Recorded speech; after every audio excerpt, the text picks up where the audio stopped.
Australian ambassador to the Philippines.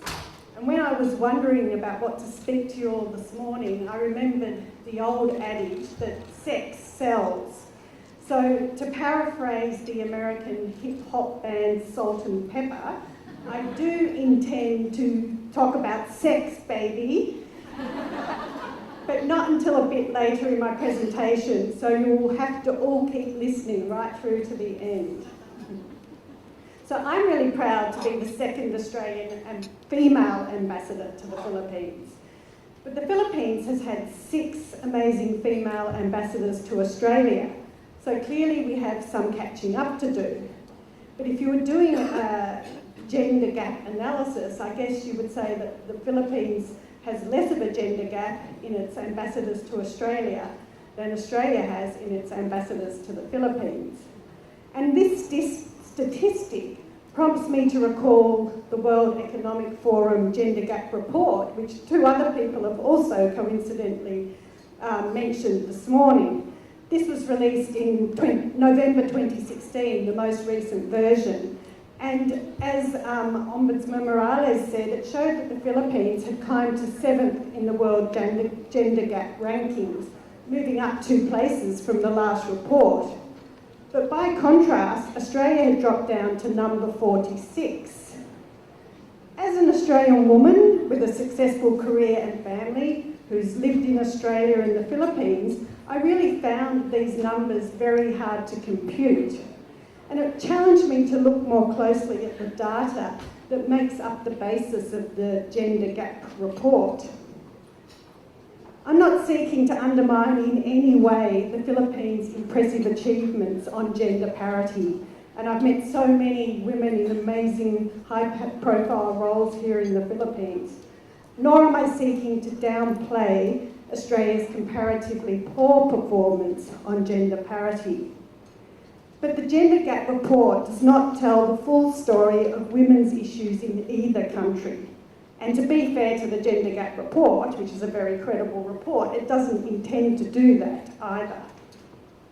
But my concern is that the Philippines' ranking, which you are very justifiably proud of, risks having a sense of complacency build that things are better here for women than the reality would suggest.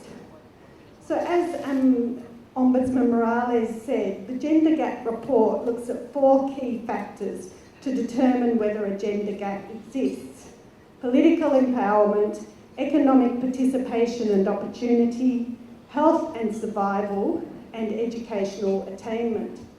And of course, the higher a country is in the rankings, the less of a gender gap there is in that country. So I'd like to look at each of those 4 criteria in turn. Both Australia and the Philippines rank equally and highly for gender parity on educational attainment, which includes literacy rate and enrolment in primary, secondary and tertiary education. And this means that there is no significant gender gap in either country because boys and girls have the same access to education and level of attainment. However, around 94% of Australian women have some secondary education, whereas in the Philippines, only 65.9% of Filipinas do. As this is roughly the same for boys in the Philippines, there is thus no gap, and it doesn't feature in the Gender Gap Report. But the level of educational attainment for Filipinos generally is significantly lower than for Australians, women and men. The Philippines clearly outstrips Australia on political empowerment, particularly when it comes to women in ministerial positions and years with a female head of state.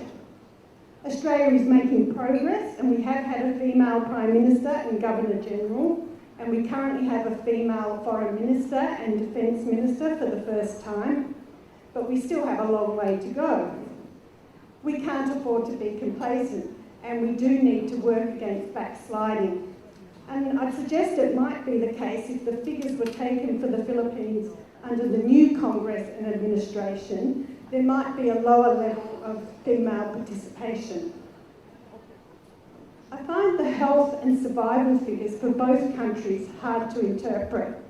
The Philippines ranks slightly better than Australia, and maybe the best thing we can say is that women in the Philippines and Australia are healthier than their menfolk, but not by much. But life expectancy figures show a very different side to the coin. Filipinas' life expectancy is 74 years of age, compared to 84 years for Australian women. So while Australia may have a lower gender equality on health and survival, Australian women will live on average for 10 years longer than Filipinas. However, the result that surprised me most in the gender gap report are on the economic participation and opportunity indicator, which shows that women have more equal access to the economy in the Philippines than they do in Australia. This includes things like wage equality and participation in senior roles. However, there is one area under the economic participation criteria where the Philippines has a very low score overall and in comparison to Australia, and it's in the area of labour force participation. Australia ranks number 55, which is not great, but the Philippines, contrary to its other figures, ranks number 107, so it's the 7th best ranking country on the list, but for labour force participation of women, it ranks 107. So it seems that Filipino men are employed in much higher numbers than their female counterparts. I think that this statistic reveals some underlying issues affecting women's access to the labour market in the Philippines. And a clue to the reason for this can be found in another important report, the United Nations Development Programme Human Development Report Gender Equality Index. Australia ranks second on the Gender Equality Index, while the Philippines ranks number 115. How can the rankings be so different in two credible reports which examine gender disparity? Because they measure different things and use different methodologies. The key criteria in the UNDP report, which might explain some of the discrepancies I've pointed out, and the low labour force participation in the Philippines by women, is the adolescent birth rate, the number of births per 1,000 for women aged between 15 and 19. In Australia, 12.1 births per 1,000 fall into this category. In the Philippines, the figure is nearly 4 times this, with 46.8 births in 1,000 to women between the ages of 15 to 19. So it's no surprise that a female who has a child so young finds it difficult to complete her education and to enter the workforce. I've seen recent statistics that up to 36% of pregnancies in the Philippines are unplanned. And this is an issue that disproportionately affects poor and disadvantaged women. I think it might help if I do make this personal. The politics is personal. I had access to contraception without my parents' consent when I became sexually active as a teenager. Without this, I may well have ended up pregnant and become another statistic. My ability to control my fertility throughout my childbearing years has enabled me to limit the size of my family to what I wanted it to be. This has increased the economic security of my family by enabling my husband and I to work and to afford better educational opportunities for our children. I therefore have to give credit to President Duterte for his strong commitment to bring modern family planning to the poor by 2018. I do appreciate that family planning is a red flag issue in the Philippines, but the ability to plan when to have children and how many to have is a fundamental human right. And you have to start early. in schools when kids are beginning to experiment, as I did. And they will experiment, for this is the nature of adolescence. I don't believe that contraception encourages experimentation, but it encourages risk reduction behaviours and reduces unplanned pregnancies and sexually transmitted diseases. Modern family planning is also good for economic and social development. Even with 7% economic growth, the Philippines will struggle to make significant economic inroads with the current level of unchecked population growth. When the median age in the Philippines is somewhere in the mid-20s, and so many young women are having children, it is not surprising that the population grows at over 1.5 million people per year. This isn't sustainable. And the private sector can play a role. It's great to see so many companies here today supporting the government and female employees on family planning. Australia is rolling out a new program in the Philippines called the Investing in Women Initiative.